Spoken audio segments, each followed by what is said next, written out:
Dahil sa kasagsagan ng bagyong Uwan, so wala tayong ibang magawang ulam, so nag-ihaw na lang muna tayo ng baboy.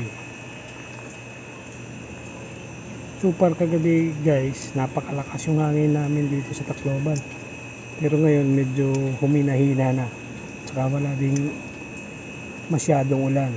So mag-iingat yung madadaanan ni bagyong Uwan. Ayan. Kababalik lang pala ng ilaw, kaya habang nag-iihaw ako, napaandar ako ng motor para makapaakyat ng tubig namin, kasi kagabi pa walang tubig na ubos eh. So ngayon, ito muna, ihaw muna tayo.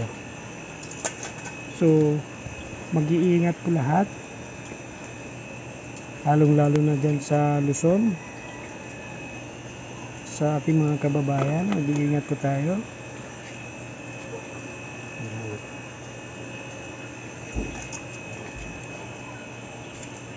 Ang hirap talaga pag may masamang panahon, hindi talaga tayo makakilos.